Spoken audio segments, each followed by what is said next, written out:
Father is proud of his children. De vader is trots op zijn kinderen.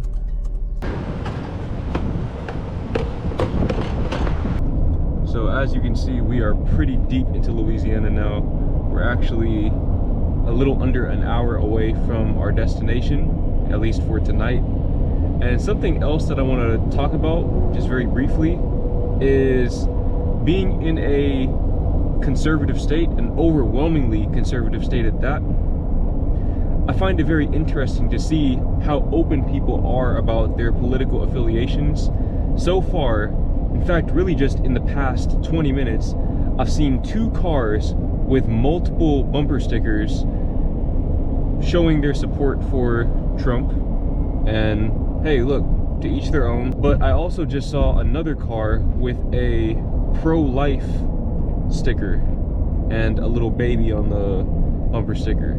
I find that really, really interesting because I don't recall ever seeing anything like that while being in Europe at all. In fact, I don't think I saw any bumper stickers at all, much less politically charged bumper stickers. And I think one of the cars also had a bumper sticker saying something like God's guns and something like that. God, guns, and something else that conservative people tend to value. But definitely very fascinating. And we are a very, very long way from the Netherlands.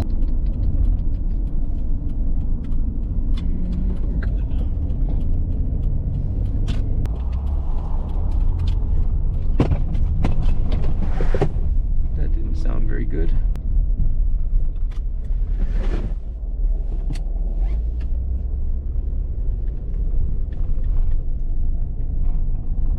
It appears we have arrived at our destination. So this is likely where we will be sleeping tonight. Maybe. We'll have to kind of vet the area. If it doesn't feel safe or whatever, then we'll find somewhere else. But barring a change of plans, we are going to be at this Anytime Fitness in Slidell, Louisiana. We are here. I am incredibly tired right now. I am so tired. But I still think maybe it would be a good idea for us to get in a workout. What do you think? Yeah, try. See if we can just get it out of the way. Listen, I don't know if you can see, but those suction cups stayed up the whole entire time. We just drove for about 3 hours, and those suction cups stayed up literally all 3 hours. So we're thinking it might be the condensation on the windows at night when we spend enough time in the car that's causing the suction cups to kind of slip off. But it seems like there's nothing wrong with the window or the suction cups. There must be some sort of extenuating factor that we're not taking into account, but I think the condensation is probably it. Either way, we've already decided we're gonna go ahead and switch to the curtain, and you can see it's kind of chaotic in the back. Shit was just falling all over, but we're here. Yep.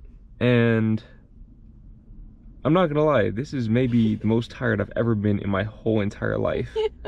All right, so we are currently in Slidell, Louisiana, and you're probably wondering, what is Slidell and why are you there? Well, the reason why we drove 8 hours to come here to this city is because I want to let you into my personal life a little bit more. You see, Slidell was once my hometown, and this home right here, which you'll see once we pass those trees, was once my home.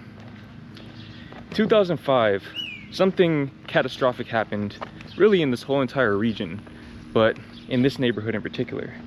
And that event was Hurricane Katrina. And sometime between then and now, they decided to remove all of the sidewalks in this neighborhood. Don't know why that's the case, but that's a different discussion for a different day. But that house right there was once my home. I lived there until I was 5 years old. And basically, here's how that situation went. So I remember walking into my parents' room maybe a week before Katrina happened. Now mind you, I'm 5 years old. I don't know what a hurricane is. I don't know the ramifications of a natural disaster. And on top of that, even if I did, this was supposedly a non-flood zone. So I walked in my parents' room and I remember them watching the news and they seemed really focused on it, maybe even a little bit spooked. And I remember they told me, I guess they wanted to sort of give me the news as a euphemism. They told me that we were going to, hold on, let me just get you on this side so you don't get hit. But they basically framed it to me as we were going on a vacation. So I remember I got really excited. I went and got my suitcase, brought it to their room. They were like, no, we're not leaving yet, we're leaving next week. I was like, okay, bet. So I went ahead and just mentally prepared myself the best that a 5-year-old could do for this vacation we were taking. So the day comes and we all load up into that van, the same exact van that we used to get here. And we drove off. And I remember being in the car for a very long time. I didn't know why. Again, I'm thinking we're taking a vacation. But little did I know that the night before we got in that van and drove off would be the last night I would ever spend in that house. So basically, we left that house, we left this neighborhood, and we spent about 12 hours on the road trying to find a hotel. Everything was booked in the whole entire area. And that's because everybody was evacuating. But eventually we found a hotel in Monroe, which is more in the north part of Louisiana. And from there, we went and stayed with some family in Dallas, and that's where I ended up growing up. I spent pretty much the next, 15, 20 years of my life there before going to the Netherlands. And that's pretty much how I ended up living and growing up in Dallas. But also, as I've spent the past few years ruminating on my impulsiveness and my general proclivity for taking these crazy leaps of faith, especially as it pertains to traveling, doing van life, moving overseas, especially at a moment's notice with very little planning, I think that it all comes back to that day that we got in that van without really having a clear plan in mind. Because again, really the plan was to come back and just continue living once the hurricane had passed, as if nothing had happened. Maybe there'd be some roof damage or whatever. But of course, that's not how life works. Things very rarely go according to plan. And this whole entire neighborhood, everything that you see right here, all of these houses, every single one of them, were all underwater. Now again, this was supposed to be a non-flood zone. And actually, I'm sure a lot of people in this neighborhood got screwed because very few people probably had flood insurance because again, it was a non-flood zone. I know that my dad had to kind of find a way to finesse his way around not having flood insurance because there was a lot of water damage. But we had this big hole in the facade of our house, and he basically said that a lot of the water damage probably came from rain coming through that hole. But I'm saying all of this to say that this place right here shaped who I am. Even though I only spent maybe 3 or 4 years here, and maybe I'll show you where I lived before that in tomorrow's video or something like that, but this place definitely shaped who I ended up becoming. And I think that it really informed my impulsiveness and my general desire for travel in a weird, convoluted way.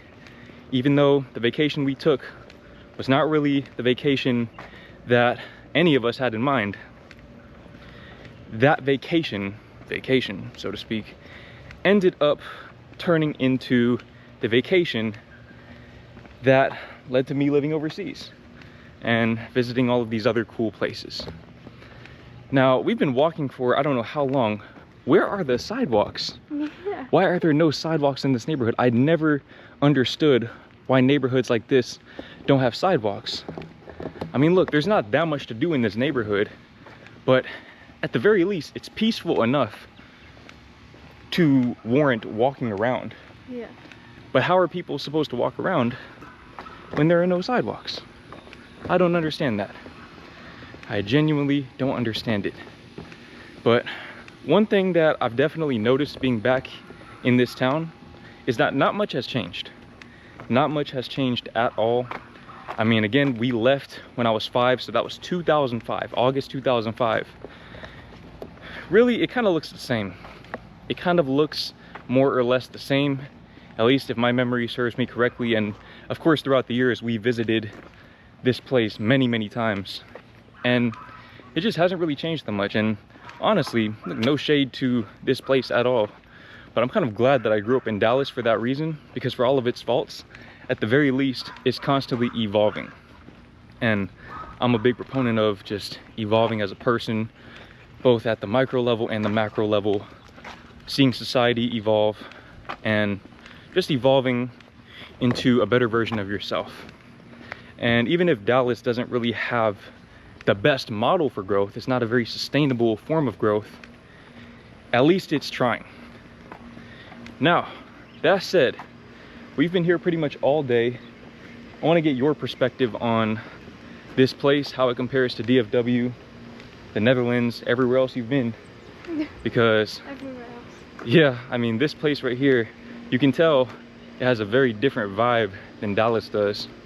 And as we travel more and more, you'll see that although I kind of like to think of different American cities as different flavors of the same food, at the same time, it does carry a different vibe than other places. And when we go to New Orleans tomorrow, you'll see a different vibe even from this. Yeah. And that's only, what, a 20-minute drive away. Just a whole different world in many ways, for better or for worse. But what do you think? Yeah. It seems like the Dallas area is maybe a bit more advanced. In what ways? I mean, they have sidewalks. They have sidewalks. And I don't know. I noticed that there are a lot. There seem to be more one-story houses here. Yeah. I don't know why that would be, but the nature looks different too. And then people talk differently as well. They have more of that southern twang, Yeah. the accent. Yeah. It seems like Louisiana favors country music by a long shot too, because in the Love's travel shop, they were playing country music. At the gym, they were playing country music. I don't think I've ever been to a gym where they were playing country music before. I like it though. Yeah, because you like country music. Yeah. You might be wondering how this non-flood zone ended up flooding. Well, I can show you better than I can tell you. Okay, before I show you that, she did not like that canned chicken yesterday, so we just saw these stray cats over here. We're gonna try to feed it to them. And let's see if they take the bait, because the actual plan is to take them and put them in the van and bring them on this journey with us. Oh, Nice. you gotta open it. This right here used to be a park, literally right across the street from where I lived. And we would come out here, play on the playground. I think there might have even been a pool in the back as well. Oh, I smell that. See what you gotta do? Take some and throw it. Oh. That didn't go anywhere. Even they don't want the Yeah. canned chicken. They're like, no, thank you. One thing about Louisiana as well is that they do have alligators here. So if you look off into the distance over there, you can see a hill, or what looks like kind of a uniform hill with a flat top. Basically, that is a levee. And that levee's job, obviously, is to keep this neighborhood from flooding, is to keep floodwater out of the neighborhood. Well, what happened with Katrina was that the flooding was so intense and it pushed up against the levees of New Orleans that there was such an overflow of water that it came over these levees and basically came into this neighborhood, turned this whole neighborhood into that right there, just a big pond, and actually trapped the water inside. And so this neighborhood was underwater until a few people actually went out and dug a hole in the levee. So props to them, because we just got up out of here. But that's basically the reason why I am the way I am, in a nutshell. So You can thank this house on Chancellor Lane for all of this travel content. In a way, all of that can be traced back to that house right there.